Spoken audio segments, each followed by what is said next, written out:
शेतकऱ्यांना केंद्र सरकारकडून मदतीची अपेक्षा आहे। बघूया त्या संदर्भातला रिपोर्ट।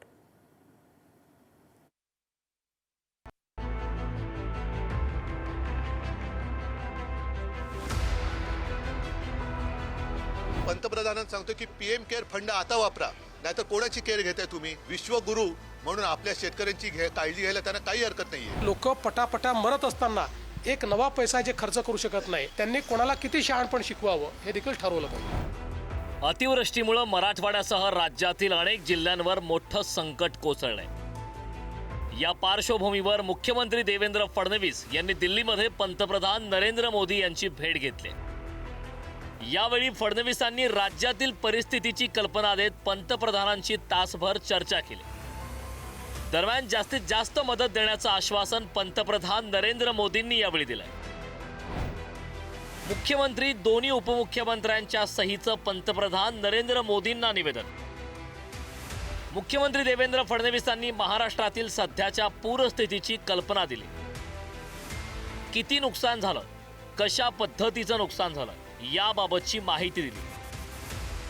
जेवढी जास्तीत जास्त मदत करता येईल तेवढी मदत आम्हाला करावी अशी विनंती सुद्धा करण्यात आली। मदतीबाबत पंतप्रधानांकडून सकारात्मकता असल्याचं सुद्धा समोर। पंतप्रधान म्हणाले, लवकरात लवकर तुमचा प्रस्ताव येऊ द्या, कार्यवाही करू।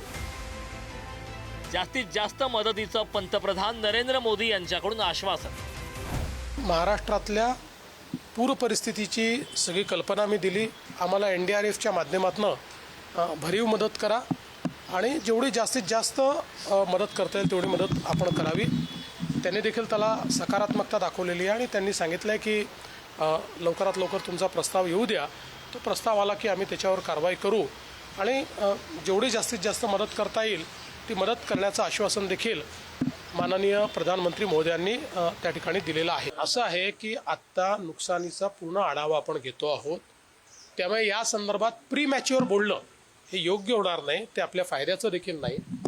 पूर्ण नुकसानीचा आढावा झाल्यानंतरच त्याचं स्टेटमेंट आपण केंद्र सरकारला पाठवू, कारण हे काही स्टेटमेंट वारंवार बदलता येत नाही, ते एकदाच पाठवता येतं। त्याच्यामुळे त्याचा पूर्ण अंदाज आला आणि स्टेटमेंट पाठवलं की ते तुम्हालाही रिलीज केलं जाईल। अतिवृष्टीनंतर निर्माण झालेल्या पूर परिस्थितीमुळे शेती आणि जनजीवनाचं मोठं नुकसान झालंय। यामुळे अनेक शेतकऱ्यांना राज्य सरकारकडून मदतीची मोठी अपेक्षा आहे। या घटनेचं गांभीर्य लक्षात घेत राज्याचे मुख्यमंत्री देवेंद्र फडणवीस यांनी गृहमंत्री अमित शहा यांची भेट घेत अतिवृष्टीग्रस्तांसाठी भरघोस मदत मागितली आहे। केंद्र सरकारकडे काय मागण्या? राज्यात 50 लाख हेक्टरवरील पिकांना अतिवृष्टीचा फटका। शेतकऱ्यांच्या मदतीसाठी NDRFच्या मोठ्या निधीची गरज। हवामान विभागाच्या अंदाजानुसार परिस्थिती अधिक गंभीर होण्याची शक्यता। राज्य सरकारच्या SDRFची साधनं मोठ्या बचाव कार्यासाठी अपुरी। NDRF मधून अतिरिक्त आर्थिक सहाय्य तातडीनं मिळण्याची गरज। पिकांची, जमिनीची आणि पशूंची झालेली हानी, पूरग्रस्तांच्या मदतीसाठी हा निधी गरजेचा। NDRF मधून आर्थिक सहाय्य मिळावं यासाठी केंद्राकडे प्रस्ताव। अमित शहा मुंबईत असताना मुख्यमंत्री आणि उपमुख्यमंत्र्यांनी त्यांना या पूरग्रस्त भागात मदती संदर्भातलं निवेदन दिलं आहे। मुख्यमंत्र्यांना निवेदन द्यावं लागतंय। आम्हाला शेतकरी निवेदन देते तिथपर्यंत मला माहिती आहे। ठिकठिकाणी आम्हाला शेतकऱ्यांनी निवेदन दिले प्रत्येक गावात। आता देशाच्या गृहमंत्र्यांना, सहकार मंत्र्यांना, क्रिकेटच्या बादशाला सुद्धा निवेदन द्यावं लागतंय, मुख्यमंत्र्यांना, डेप्युटी सीएमना। ही अत्यंत हास्यास्पद गोष्ट आहे ना। अर्धा किलो ज्वारीचं पीठ किंवा गव्हाचं पीठ देखील तुम्ही मराठवाड्यातल्या शेतकऱ्यांना दिलं नाही। अर्धा किलो तांदूळ दिले नाहीत, अर्धा किलो गहू दिले नाहीत। अशा पद्धतीचं काहीच करायचं नाही। शेतकऱ्यांच्या तोंडाला पानं पुसून तुम्ही आलात आणि उलट उद्धटपणे काय सांगतायत की आम्ही शेतकऱ्यांना काहीही देऊ शकत नाही, माझे हात रिकामे आहेत। अहो, तुमचे हात रिकामे कुठे आहेत? कोविडच्या काळामध्ये करोडो रुपयाचा मलिदा घालून तुमचे हात गलेलठ्ठ झालेले आहेत। जरा 4 पैसे खिशामध्ये घालून काढून द्यायला पाहिजे होते, तुमचे हात रिकामे नाहीत। तुमची तिजोरी किती भरलेली आहे हे महाराष्ट्राला माहिती आहे, त्यामुळे तुम्ही मोर्चा काढण्याच्या आधी शेतकऱ्यांना मदत करा। अतिवृष्टीमुळे निर्माण झालेल्या संकटाची व्याप्ती खूप मोठी आहे। केवळ शेतकरी वर्ग बाधित झाला नसून त्याची मोठी झळ गावातील लहान मोठे व्यावसायिक कारागीर आणि शेतमजुरांना सुद्धा बसली. आमचं तर काही राहिलेलं नाही कुठे शोधा. त्या पार्श्वभूमीवर ज्येष्ठ नेते शरद पवार यांनी पोस्ट करत राज्य सरकारला सल्ला दिलाय. सार्वजनिक वितरण व्यवस्था गतिमान करण्याची आवश्यकता आहे. रोगराई पसरण्याची शक्यता असून त्यास आळा घालून आरोग्याच्या सुविधा सुद्धा तातडीने उपलब्ध करणे गरजेचे आहे. विद्यार्थ्यांच्या शिक्षणावर सुद्धा विपरीत परिणाम झाला असून त्याकडे त्वरित लक्ष द्यावे लागेल. लोकप्रतिनिधी मंत्र्यांच्या दौऱ्यांमुळे सरकारी यंत्रणा राजशिष्टाचार पूर्ण करण्याकडे वळलेत. त्यामुळे पंचनामे करण्यास विलंब होऊन मदतकार्य ठप्प होण्याचा धोका निर्माण झालाय. नुकसानीच्या पंचनाम्यांचा व्याप पाहता पंचनामे वेळेत करून योग्य मदतकार्य सुरू व्हावे.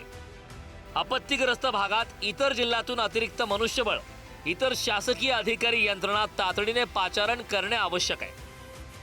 मुख्यमंत्र्यांना विचारतोय की तुमची योग्य वेळ ही काय तुम्ही पंचांग बघून सांगणार आहात की कधी योग्य वेळ आहे, मुहूर्त काढून सांगणार आहेत का?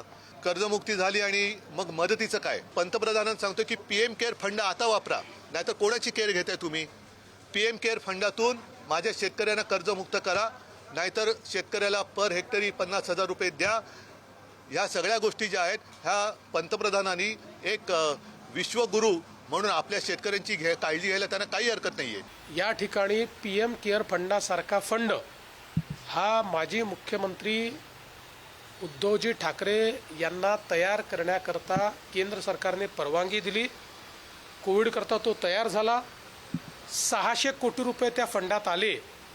एक नवा पैसा देखील ते खर्च करू शकले नाहीत. आणि आज अवस्था अशी झाली आहे की तो फंड CAGच्या नॉर्म्सप्रमाणे कोविडकरता तयार झाला आहे. त्यामुळे इतरत्र खर्च करता येत नाही. त्यामुळे आता त्याच्या नेमकं काय करायचं या संदर्भात आमच्यासमोर प्रश्न आहे. त्यामुळे 600 कोटी रुपये आपल्या फंडात असताना, लोकांनी ते दिलेले असताना आणि लोक पटापटा मरत असताना एक नवा पैसा जे खर्च करू शकत नाही, त्यांनी कोणाला किती शहाणपण शिकवावं हे देखील ठरवलं पाहिजे. राज्य सरकारनं तातडीनं 2,200 कोटींची मदत जाहीर केली, पण ही मदत तुटपुंजी असल्याची टीका होऊ लागली. दरम्यान राज्य सरकारनं सरसकट 5,000 रुपयांची तातडीची मदत आणि 35 किलो धान्य पुरवण्याचं जाहीर केलं. मात्र 5,000च्या तातडीच्या मदतीमुळे मुख्य मदतीला उशीर तर होणार नाही ना, असा सवाल यावेळी उपस्थित होतो. त्यामुळे आता केंद्र सरकार कधी आणि किती मदत देणार याकडे नुकसानग्रस्तांचं लक्ष लागलंय. ब्युरो रिपोर्ट, पुढारी न्यूज.